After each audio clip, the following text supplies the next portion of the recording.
Et le discours de Ken Loach sur la montée de l'extrême droite en Europe intervient peu après le second tour de l'élection présidentielle en Autriche. Le populiste Norbert Hofer était donné favori face à l'écologiste Alexander Van den Bellen.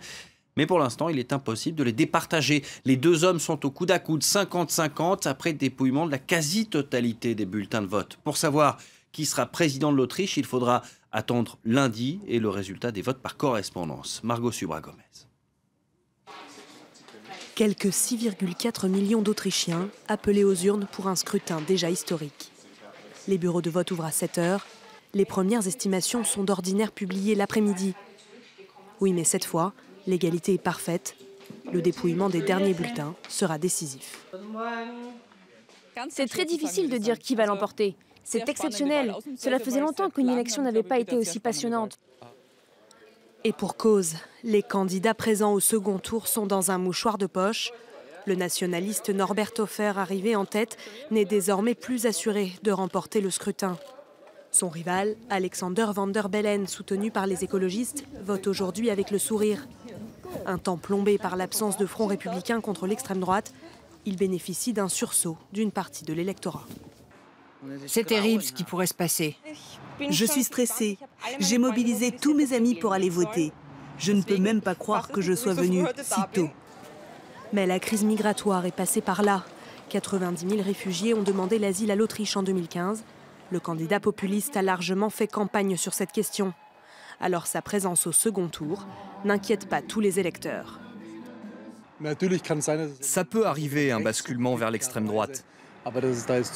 Mais qu'il y ait une dictature, que l'on se dirige vers une politique inhumaine, ça je ne peux pas me l'imaginer. Mais ça n'a rien à voir avec les nazis. Arrêtez avec ça. Tous les nazis sont au cimetière. Pour l'heure, les candidats sont toujours au coude à coude. Norbert Hofer a d'ores et déjà annoncé que le vainqueur serait connu lundi. Le temps de dépouiller les 900 000 votes par correspondance. Ils représentent 14 % du vote total et sont, selon les spécialistes, généralement défavorables à l'extrême droite.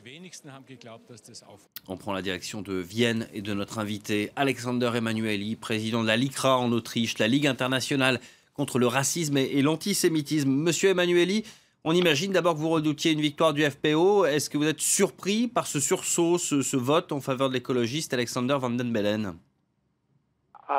Plutôt soulagé. Bonsoir. Plutôt soulagé que quand même, on a une bonne chance qu'il pourrait gagner demain. Mais bien sûr, il reste les 50% pour le candidat Hofer et ça rend triste et c'est quand même beaucoup de soucis pour l'avenir.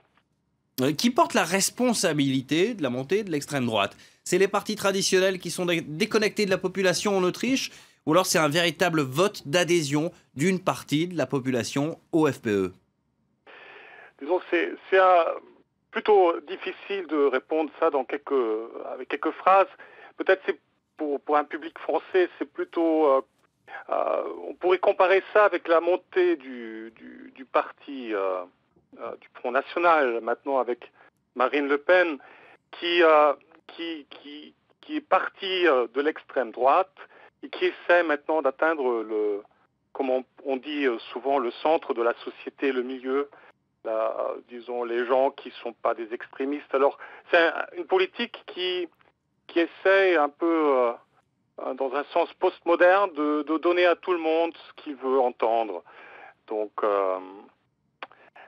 Et quand même, ce qui est intéressant avec cette montée de la droite populiste, de l'extrême droite et de ce mélange, c'est d'observer qui vote pour ce parti et pour son candidat. Et là, il y a vraiment aussi pour l'avenir, pour savoir qu'est-ce qu'on peut faire contre ça. Bien sûr, les gens bien éduqués, qui ont suivi une éducation, disons, à long terme, votent plutôt contre Hofer. Et les gens, disons, qui a un autre niveau d'éducation. Mais Norbert Hofer a eu un autre discours que les relents xénophobes qu'on pouvait entendre au FPE ces dernières années. bien sûr, mais il voulait gagner les élections. Il ne peut pas gagner avec ce que le FPÖ dit traditionnellement. C'est déjà ce qu'avant a essayé de faire Haider. Et Strache, donc son successeur plus ou moins bien, parce que il est quand même plutôt à l'aile droite, extrême droite du parti. Mais avec Hofer, ils ont un candidat qui essaie de, comme je viens de le dire, joindre le centre.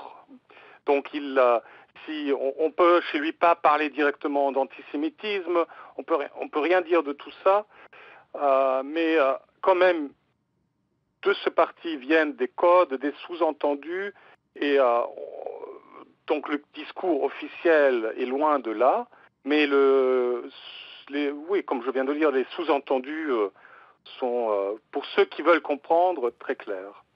Merci beaucoup pour cette réaction, Alexander Emanuelli. Je rappelle que vous êtes président de la LICRA en Autriche. Merci beaucoup. Merci.